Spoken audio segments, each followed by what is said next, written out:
Hello বন্ধুরা, good morning. আমি সঙ্গীতা। আমার নতুন আরেকটা ঝলমলে ব্লগে তোমাদেরকে অনেক অনেক ওয়েলকাম আর ভালোবাসা। কেমন আছো তোমরা সবাই? আশা করছি ভালো আছো আর সুস্থ আছো। আমরাও না বেশ ভালো আছি।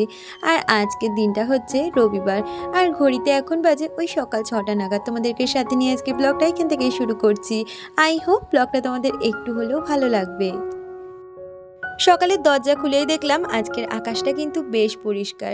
তার মধ্যে দেখো সকালে কিন্তু একদম বৃষ্টি হয়নি। বৃষ্টি হলে উঠোনের জল দেখলেই বোঝা যায়। তাই কালকে জানো তো অনেক জামা কাপড় ছিল যেগুলো আধ ভেজা হয়ে ঘরে পড়েছিল। কালকে সারাদিন তো মানে একটু করে বৃষ্টি আর একটু করে রোদ এরকম করেই যাচ্ছে, তো জামা কাপড়গুলো না একদমই শুকায়নি। তো রোদ দেখে আর লোভ সামলাতে না পেরে জামা কাপড়গুলো আগে বাইরে মেলে দিয়ে এসেছি। এগুলো কালকের জামা কাপড় যেগুলো এখনও শুকায়নি। আর তারপর চলে এলাম রান্নাঘরের জানলাটা খুলে দিয়ে এখন এই গেটেও জল দিতে চলে এসেছি। আর এই গেটটা না এখনও পর্যন্ত ঠিক করা হয়নি, ভীষণভাবে অসুবিধে হচ্ছে। দেখা যাক। আসলে কি বলতো, মিস্ত্রি বললেই না পাওয়া যায় না আমাদের এই দিকটাতে। মানে কাজ করাবো পয়সা দিয়ে, তাও লোককে তেলিয়ে তেলিয়ে কাজ করাতে হয়, এরকম একটা বিষয়। তো যাই হোক, কথা বলতে বলতে এদিকে ঘর বারান্দাটাকেও সুন্দরভাবে ঝাঁট দিয়ে নিচ্ছি। আমাকে পরমা রাহাদি কমেন্ট করেছে। সে লিখেছে, আমি তোমার চ্যানেলে নতুন, দুদিন ধরে তোমার ভিডিও দেখছি, দেখলাম তুমি বেশ কমেন্ট পড়ে রিপ্লাই করো, তাই জিজ্ঞেস করেই ফেললাম, দুষ্টু কে তোমার হয়? দুষ্টু আমার দাদার মেয়ে। এটা নিয়ে আমি অনেকবার কথা বলেছি, তুমি যদি আমার আগের ভিডিওগুলো দেখে থাকো তাহলে বুঝে যাবে। তুমি কোন অ্যাপ দিয়ে ভিডিও এডিট করো? আমি ইনশর্ট দিয়ে ভিডিও এডিট করি, কারণ আমার কাছে ইনশর্টের থেকে ইজি কোনো অ্যাপই নেই যেটা দিয়ে আমি ভিডিও এডিট করতে পারবো বলে মনে হয় না। আর তার থেকেও বড় কথা কি বলো তো, ইনশর্টে না ওই ওয়াটারমার্কটাকে রিমুভ করতে পারবে, কিন্তু অন্যান্য অ্যাপে না ওই ওয়াটারমার্কটা রিমুভ করতে গেলে তোমাকে আবার সাবস্ক্রিপশান নিতে হবে পয়সা দিয়ে। তো এইরকম একটা ঝামেলা থাকে, যার জন্য আমি ইনশর্ট দিয়ে ভিডিও এডিট করে থাকি সব সময়। আর কথা বলতে বলতে এইদিকে কিন্তু আমার উঠোনটাও ঝাঁট দেওয়া হয়ে গেছে। আমাকে অনেক দিদিরাই কমেন্ট করে বলেছো যে দিদি তোমার বাড়ির সামনেটায় তো অনেকটা জায়গা গাছপালা লাগাও। আসলে যেই জায়গাটা ঢালাই করা নেই ওই জায়গাটায় আমার হাজব্যান্ডের ভীষণভাবে ইচ্ছে ছিল মানে সিজনাল কিছু সবজি লাগানোর। তবে কি বলতো, যাই করি না কেন সব কিছু একটা সময় সাপেক্ষ ব্যাপার আর একটা মেনটেনেন্সের ব্যাপার থাকে। কিন্তু আমাদের বাড়িতে কেউ নেই যারা এরকম গাছপালা বা শাকসবজি লাগালে মেনটেনেন্স করবে। তো সেই কারণেই আর কিছু করা হয়ে উঠছে না। তো যাই হোক, কথা বলতে বলতে এদিকে কিন্তু আমার স্নানটা হয়ে গেছে। আর যে জামা কাপড়গুলো দিয়ে গেছিলাম অনেকটাই দেখলাম বেশ গরম হয়ে গেছে। কিছু কিছু জামা কাপড় ভেজা আছে, ওই হাজব্যান্ডের গাড়ির ওপরে কিছু মানে ছোট ছোট যে জামা কাপড়গুলো আছে সেগুলো মেলে দিয়েছি। আর আজকে যে জামা কাপড়গুলো ছিল সেগুলোকেও সাইড করে মেলে দিচ্ছি। আর এখন চলে এসেছি সোজা ঠাকুর পুজো দিতে। সকালবেলার এই কাজটা না করলে সারাটা দিনই যেন আমার বৃথা। আমাদের মনে অনেক রকমের শান্তি অশান্তি থাকে, কিন্তু ঠাকুর পুজো দেওয়ার মধ্যে একটা কিন্তু অন্য রকম শান্তি বিরাজ করে। যদিও মাঝে মাঝে তাদের ওপর অনেক অভিমান হয়, রাগ হয়, সেগুলোকে উপেক্ষা করেও কিন্তু সবসময় নিজের ভক্তি ভরে ঠাকুর পুজো দেওয়ার চেষ্টা করি। আমাকে হ্যাপি হ্যাপি শিল্পা চ্যানেল থেকে শিল্পাদি কমেন্ট করেছে। সে লিখেছে, সব সময় ভয়েস ওভার দিও না, কখনো এসে একটু গল্প করো, শুধু কাজ না, একটু সামনে এসেও গল্প করো। আচ্ছা দিদি, তুমি যখন বলছো সামনে এসে গল্প করতে, নিশ্চয়ই আসবো। মাঝে মধ্যে কিন্তু আমি অনেক ভিডিওতে ক্যামেরার সামনে এসে কথা বলি। আর তোমরা যদি একান্তই চাও, তোমাদের কিছু প্রশ্ন আছে যেগুলো আমার সাথে শেয়ার করতে বা গল্প করতে, তাহলে তোমরা আমাকে বলো, তাহলে আমি একটা দিন কিন্তু তোমাদের সুবিধা অনুযায়ী লাইভে আসার চেষ্টা করব, যেখানে আমার কোনো কাজ থাকবে না, শুধু গল্প থাকবে তোমাদের সাথে। তো সেটা তোমরাই ডিসাইড করে আমাকে কমেন্টে জানিও, আমি চেষ্টা করব তোমাদের সময় মতন লাইভে আসার। আর এইদিকে দেখো আমার সকালের চাটাও হয়ে গেছে, দুজনের জন্য এখন চাটাও নিয়ে নিচ্ছি। তোমরা আমার ভয়েস ওভারের ব্যাকগ্রাউন্ডে কিন্তু শুনতেই পাও অনেক রকমের আওয়াজ, সেটাকে একটু ইগনোর করো, কারণ তোমরা অনেকেই জানো যে আমি রাত জেগে ভয়েস ওভার বা এডিটিং কোনোটাই করতে পারি না, কারণ রাত্রের ঘুমটা আমার ভীষণভাবে প্রয়োজন, ওইটাকে আমি মিস করতে পারি না। আর সত্যি কথা বলতে আমি রাতও জাগতে পারি না। তো সেই কারণে আমাকে যথারীতি ভয়েস ওভারটা আমার সারাদিনের কাজের ফাঁকেই দিতে হয়, মানে সকালে যে কাজবাজ করি তারপরে ভয়েস ওভারটা দিই। আর সেই সময় তো জানোই প্রতিটা মানুষের সংসারে কম বেশি কাজবাজ থাকে, যারই আওয়াজ তোমরা প্রতিনিয়ত আমার ভয়েস ওভারে পেয়ে যাও। নিজের ভীষণভাবে খারাপ লাগে, তবুও আমি কিন্তু যতটা পারি আমি নিজেকে আলাদা রেখে ভয়েস ওভারটা দেওয়ার চেষ্টা করি।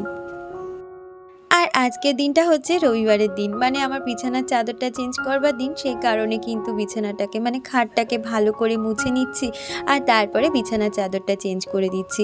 আসলে প্রতিদিন কিন্তু এই খাট পরিষ্কার করাটা হয় না। এমনি অন্যান্য যেই সব ফার্নিচার ঘরে রয়েছে সেগুলো হয়তো সপ্তাহে 2 দিন আমি ডাস্টিং করে থাকি, কিন্তু এই বিছানাটা না সপ্তাহে এই একটা দিনই আমি রুটিন করে ডাস্টিং করি। এক্ষেত্রে বিছানার মধ্যে কিন্তু কোনো রকমের ধুলোবালি থাকে না।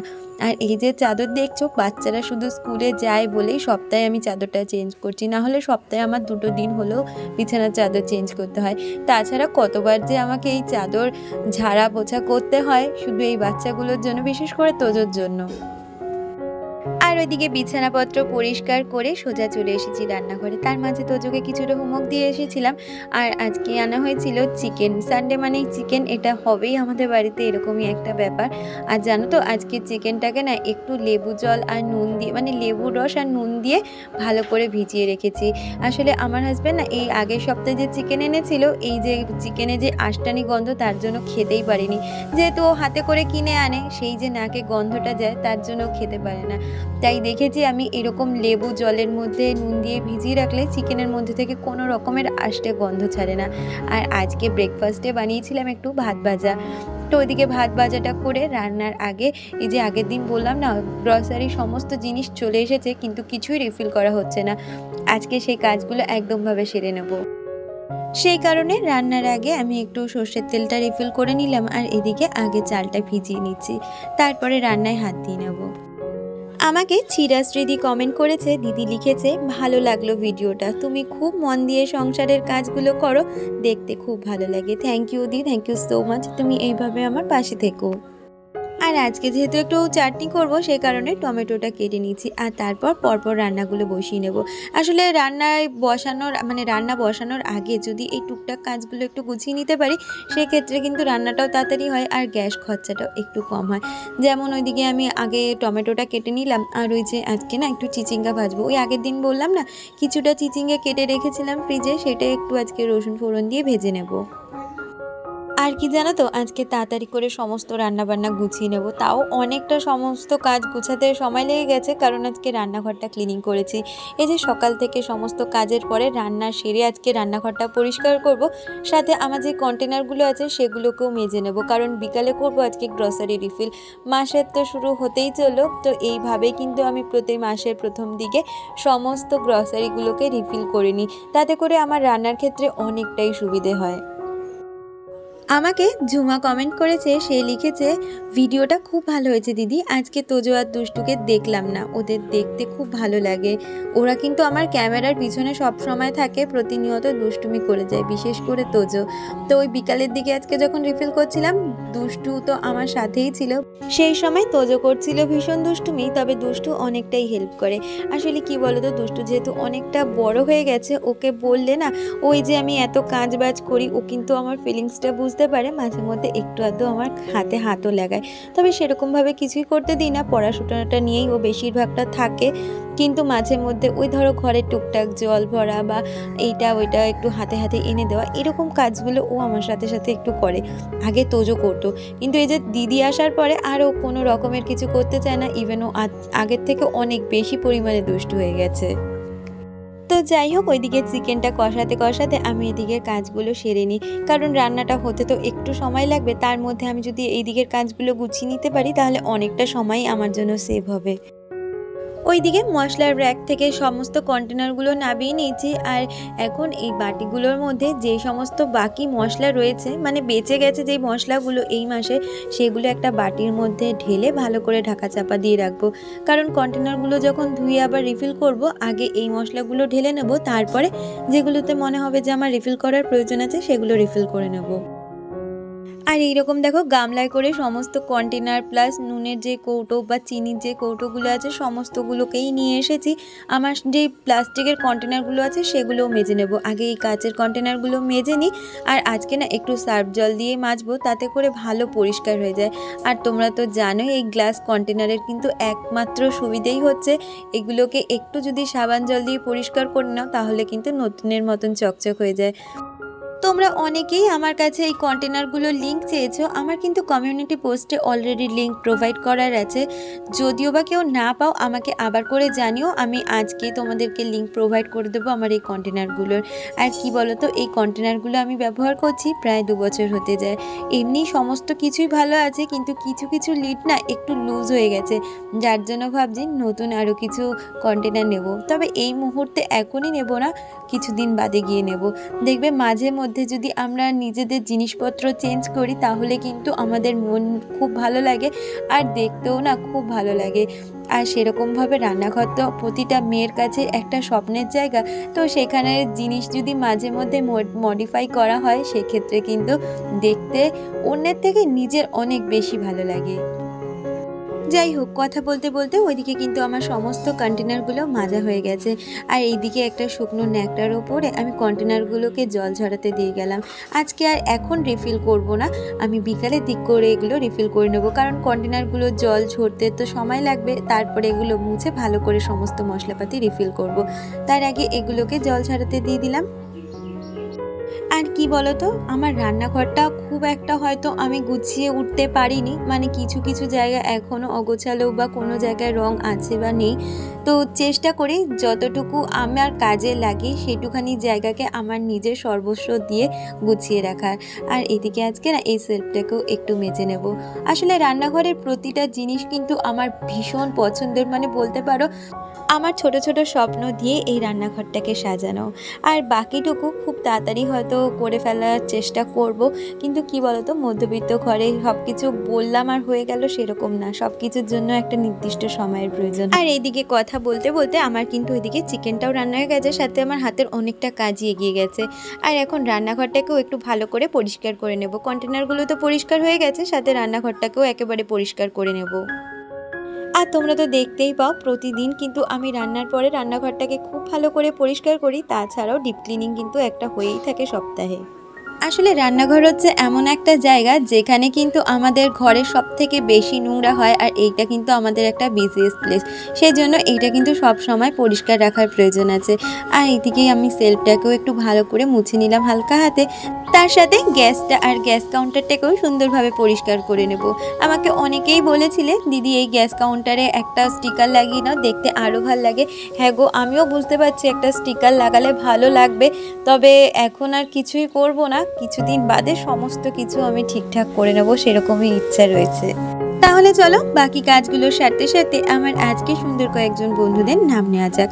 Ratna lifestyle, Nipa daily blog, Jhuma, Piyali, Chirashri Mukherjee, Anupama Mitra, Mamoni's blog, real blogger Api, Parama Raha, Soumen Roy Chowdhury, Mou lifestyle, আরোহীর lifestyle, happy Shilpa, Anubhaba Chowdhury, Bong Biswa, smiley Dipa, Biswarup Das, Sayantika Bar. তোমাদের অনেক ধন্যবাদ আর অনেক ভালোবাসা প্রতিদিন আমাকে এত সুন্দর সুন্দর কমেন্ট করার জন্য। তোমরা এইভাবে সব সময় আমার পাশে থেকো। আর এখন এই সময়টা হচ্ছে ঠিক বিকালবেলা, আর বিকালবেলা উঠেই আগে ঘরে সমস্ত কাজ সেরে নিয়েছি, তারপরে চলে এসেছি রান্নাঘরের এই কাজগুলো সেরে নিতে। আর জানো তো আমি এই গ্রসারি গোছানোর কাজটা সব সময় বিকালের দিক করেই করে থাকি, কারণ সকালের দিকে নানা কাজের মধ্যে এই কাজটা আর হয়ে ওঠে না। তারপরে যেহেতু কন্টেনারগুলো ধোয়ার ব্যাপার ছিল, সেগুলো তো জল ঝরানোরও ব্যাপার ছিল, তাই সমস্ত কন্টেনারকে আমি একটা শুকনো ন্যাকড়া দিয়ে ভালো করে মুছে নিচ্ছি। আর তারপরে যা যা গ্রসারি আছে সেগুলো আগে ঘর থেকে নিয়ে আসবো। দুদিন আগেই হাজব্যান্ড এনে দিয়েছে সমস্ত গ্রসারি বাজার, এগুলোকে না আমি এই বালতির মধ্যে গুছিয়ে রেখে দিয়েছি, কারণ ভেবেইছি আগে কন্টেনারগুলো মাজবো তারপরে সমস্তটা রিফিল করব। তো সেগুলোকে এখন এক এক করে বার করে নিচ্ছি, মানে যেগুলো আমার প্রয়োজন আছে সেগুলো বার করে নেব, আর যেগুলো অলরেডি রয়েছে সেগুলো আবার স্টক থাকবে, সেগুলো যখন ব্যবহার হয়ে যাবে, কারণ তোমরা তো জানোই 15 দিন বাদে আমার মাসকাবারি জিনিস আসে, তো 15 দিনের মধ্যে যেগুলো বেঁচে থাকবে সেটা কিন্তু আমার একটা আয়ের পথ। মানে ধরো যেই জিনিসগুলো বেঁচে যাবে সেই জিনিসগুলো তো আমার একটা সেভিংস, কারণ ওই জিনিসটা কিন্তু পরবর্তী সময় আর লাগছে না, ওটাতে ধরো আমার একটা মাস চলেও যাবে। তো এইভাবেই চেষ্টা করি সমস্ত কিছু একটু সেভিংস করার, কারণ আমাদের মতন মধ্যবিত্ত ঘরে আমরা কিন্তু বাইরে গিয়ে টাকা পয়সা ইনকাম করতে পারি না। যদি আমরা সংসারের এই ছোটোখাটো কাজ থেকে বুদ্ধি লাগিয়ে যদি একটু সংসারে সেভিংস করা যায় সেটা কিন্তু আমাদের সংসারের জন্য আয়ই বলতে পারো। আর এই দেখো কথা বলতে বলতে সোজা চলে এসেছি রান্নাঘরে। আগে কিছু আটা আর অল্প কিছু ময়দা রয়েছিল, তো সেগুলোকে না যখন কন্টেনারগুলো ধুলাম একটা বাটির মধ্যে ঢেলে রেখেছিলাম আলাদা করে, আর সেগুলোকে এখন আবার রিফিল করে নিচ্ছি। আর তার সাথে আরও কিছুটা আটা ময়দা ভরে রাখলাম, পুরোটাই ভরে রাখলাম। আবার যখন শেষ হবে আবার ওগুলোকে এনে আবার রিফিল করে নেব। তো এইভাবেই চালাই। কিন্তু চিনির ক্ষেত্রে না আমি একটা বড় কন্টেনার রাখি যেটা আমার স্টক, আর একটা ছোট কন্টেনার যেটা থেকে আমি সব সময়ের জন্য চিনি, মানে আমাদের তো প্রতিদিন চিনি ব্যবহার হয় যেমন রান্নার ক্ষেত্রে তেমনি চায়ের ক্ষেত্রে, সেই জন্য চিনি বলতে পারো আমার ঘরে একটু বেশিই আসে। কিছুটা আমার স্টকে থাকে, আর একটা স্টক কৌটো আছে সেটার মধ্যে রাখি, আর একটা ছোট কৌটো যেটা সব সময় ব্যবহার করি। তো এরকম 3 ভাগ করে আমি চিনি রাখি। আর তার সাথে সমস্ত রকমের ডাল ঢেলে নিলাম। এইদিকে নুনটাও না অনেক দিন আনা হয়েছিল, তো আমি না ওই লুজভাবে ব্যবহার করছিলাম, কারণ কন্টেনার যেহেতু মাজবো সেই জন্য আর ব্যবহার করিনি। এদিকে চা পাতাগুলোও ঢেলে নিচ্ছি। তারপরে যেই ছোটোখাটো মশলাগুলো ঢেলে রেখেছিলাম বাটিতে সেগুলোকেও আস্তে আস্তে রিফিল করে নেব। আসলে কি জানো তো, আমার এরকম মাসের প্রথমে যে ঘর ভর্তি জিনিসপত্র থাকবে এটা দেখলে না এতটা ভাল লাগে, কিন্তু মাসের শেষের দিকটায় না ভীষণভাবে মন খারাপ হয়ে যায় যে জিনিসগুলো প্রায় শেষ হয়ে থাকে। তো এরকম ঘর ভর্তি জিনিস থাকলে দেখতে না অনেকটাই ভাল লাগে। আর আমাদের মতন সাংসারিক মেয়েদের যাদের রান্নাবান্না করতে আর এইরকম জিনিসপত্র পরিষ্কার পরিচ্ছন্ন রাখতে পছন্দ করো তারা তো বোঝোই যে মাসকাবারি জিনিসটা না থাকলে কতটা খালি খালি লাগে। আর এটা ভর্তি থাকলে মানে আমার ঘরে সমস্ত কিছু রয়েছে এরকম একটা। আর কথা বলতে বলতে ওইদিকে কিন্তু সমস্ত গুঁড়ো মশলার সাথে গোটা মশলাগুলোকেও রিফিল করে নিলাম। আর কি বলতো, বিকালের দিক করে না এই কাজটা যদি আমি করে নিই, কারণ বিকালের দিকে তো আমার খুব একটা বেশি কাজ থাকে না, সেই কারণে এই কাজগুলো করে নিলে পরের দিনে রান্নার ক্ষেত্রে আমার আর তাড়াহুড়োই থাকবে না। আর রান্নার সময় মনে হবে না যে আগে আমাকে এই কন্টেনারগুলো রিফিল করতে হবে তারপরে রান্না করতে হবে। তাই আমি এরকমভাবেই কিন্তু বিকালের সময়টা বেছে নিই কোনো কাজ, মানে এক্সট্রা যে কাজগুলো করার ক্ষেত্রে। আর এই দেখো কথা বলতে বলতে সমস্ত কিছু কন্টেনার কিন্তু আমার রিফিল করা হয়ে গেছে। আর বাকি রয়েছে না ওই গোটা গরম মশলা, সেটা এরকম কন্টেনারের মধ্যে আমি ওই মুখটা বেঁধেই রেখেছি প্যাকেটের মধ্যে, না হলে না এই গরম মশলার সেন্টটা একদম নষ্ট হয়ে যায়। আর তার সাথে এরকম কাশ্মীরি লঙ্কার গুঁড়োর প্যাকেট আর গরম মশলার প্যাকেট রেখে দিয়েছি। আর যা যা মাসকাবারি জিনিস রয়েছে সেখানেও কিন্তু অনেক গুঁড়ো মশলা রয়েছে, ওগুলোই বালতিতেই রাখা রয়েছে। আর এখন সুন্দরভাবে আমার কন্টেনারগুলোকে জায়গা মতন সাজিয়ে নেব। আর বলতে পারো আমার কিচেনের এই জায়গাটুকু আমার কিন্তু ভীষণ পছন্দের একটা জায়গা, যেহেতু এই জায়গাটুকু আমি নিজের মনের মতন করে গুছাতে পেরেছি তাই জন্য। আসলে আমাদের ঘরবাড়ি যেমনই হোক না কেন, কিন্তু প্রতিটা মেয়ের কাছে রান্নাঘর নিয়ে একটা আলাদা স্বপ্নই থাকে। রান্নাঘর হচ্ছে আমাদের মেয়েদের কাছে কিন্তু একটা ইমোশন, যেটা কাউকে বলে প্রকাশ করতে পারা যায় না। তো সেই জায়গাটা যদি আমরা মনের মতন করে সাজাতে পারি তার থেকে ভালো লাগার জায়গা হয়তো কিছুই নয়। এই যে কয়েকদিনের মন খারাপ, আমার কিন্তু আজকে রান্নাঘর গুছিয়ে অনেকটা রিলিফ হয়ে গেল বলতে পারো। আর কথা বলতে বলতে আমি কিন্তু এদিকে সেলফটাকেও ভালোভাবে গুছিয়ে নিচ্ছি। এর মধ্যে না কিছু কিছু এখনও জিনিস আসেনি, যেটা হচ্ছে শুকনো লঙ্কা, পাস্তা। তো এই জিনিসগুলো এখনও আনার বাকি রয়ে গেছে। আর এইদিকে ট্রেটাও আজকে ধুয়েছিলাম, সাথে কন্টেনারটাকেও। আর এই কন্টেনারটা না আমি এরকম ক্রকারি সেট রাখতেই কিন্তু ব্যবহার করি। তার সাথে আমার ওখানে একটা হামনদিস্তা থাকে। আর জানো তো আমার ওখানে যে মানি প্ল্যান্ট গাছটা ছিল, দেখলাম না মানি প্ল্যান্ট গাছের থেকে পাতা কেউ খেয়ে নিচ্ছে, মানে ইঁদুরেই হয়তো খেয়ে নিয়েছে। আর এইদিকে আমার রান্নাঘরটা সমস্তটাই সাজানো কমপ্লিট হয়ে গেছে।